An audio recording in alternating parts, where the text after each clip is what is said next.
Hello everybody, IcyCat here once again. Today we are coming to you with the last of the single-player missions I have recorded, at least until the game launches. This is going to be the walkthrough for Thatcher's situation or mission, and we're doing this on the chalet map for a hostage rescue.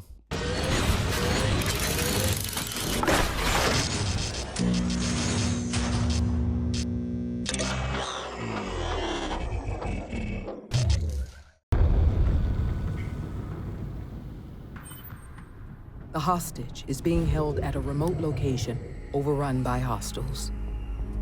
Many have been equipped with a bomb vest. They have planted clusters of nitro cells in choke points throughout the chalet.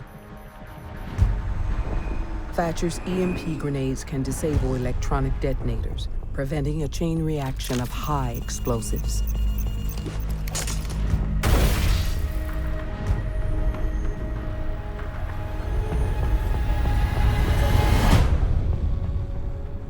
In the corner here, we have the standard objectives.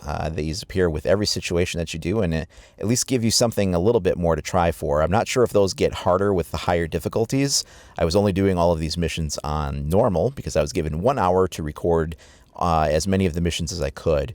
There were 5 missions total. However, I was asked to not record the first mission, which was Ash on the plane. I'm not sure why we were asked to not record, but I respected that and didn't record that mission. So even though I played 5, I only have 4 of them that I'm able to share.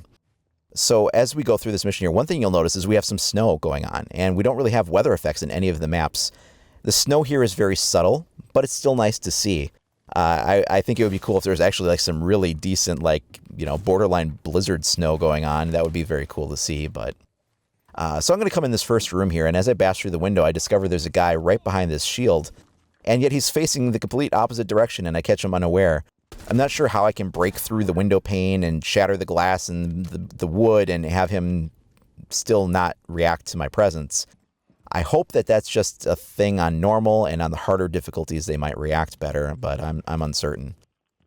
So the purpose of this mission is, as you can see just there, he threw in the EMP grenade and disabled some electronic devices, and the mission teaches you how to use a given operator, how to get comfortable with their gadgets, and as such you get a few more. For instance, in this mission I have 5 EMP grenades, but in standard terrorist hunt or standard player versus player he only has 3 grenades to deploy with.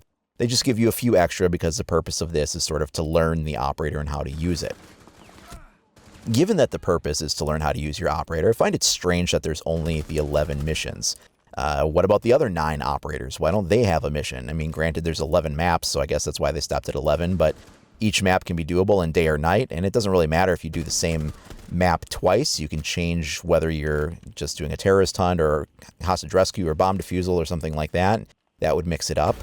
I think you could also, there's really a missed opportunity here to mix things up even more, and I'll get to that in a second, but getting back to the theme of training yourself with an operator and learning how to use the gadget, we now know that there's going to be 8 new DLC operators as part of the future lineup. Every couple of months they're going to come out with 2 more, 1 attacker, 1 defender from each CTU.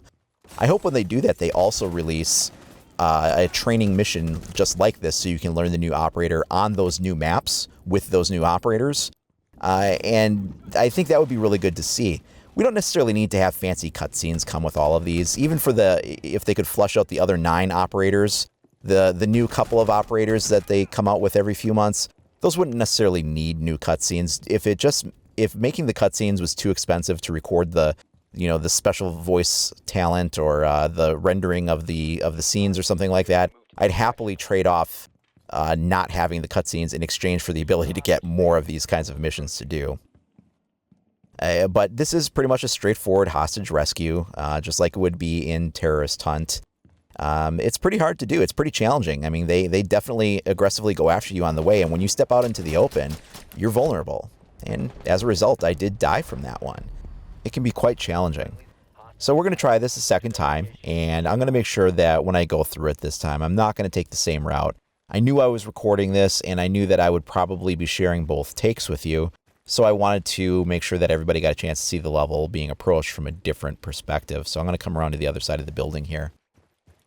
Since this is the hostage rescue, I'm going to run into more guys outside, which, again, is a very nice thing to see.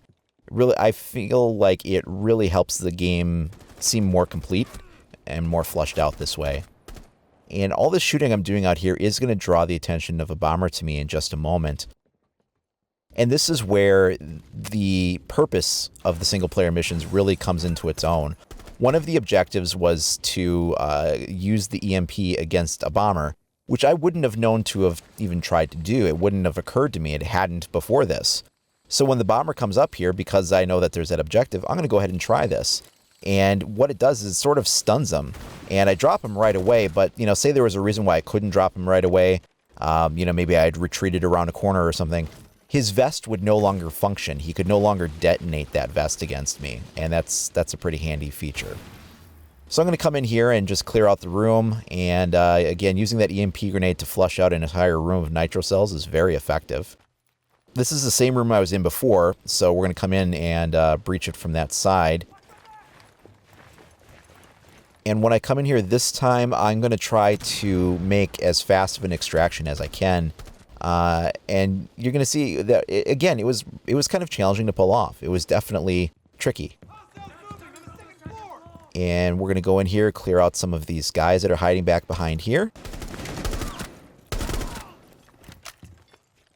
And grab the hostage and get going. We're moving out. Hostage secured. So this time I'm going to try to come out this way, and I have to get over by the helipad, which is sort of the extraction goal. And when I come down here, I'm going to run into some guys right away. And I thought maybe I could go over the ledge here, but I guess I can't. So I'm going to go around the side of the building here. And it's pretty hard when you're using a pistol to take out some of these guys at some slightly longer ranges. Since you're not inside anymore, your engagement ranges have increased.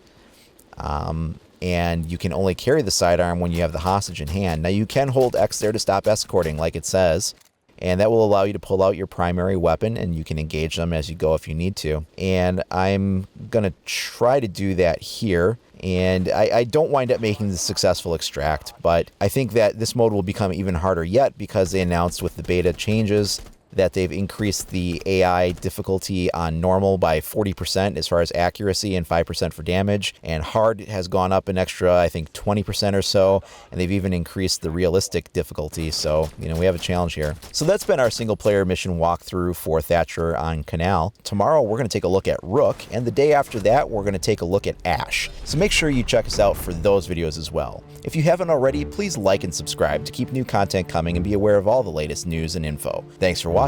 We'll see you next time.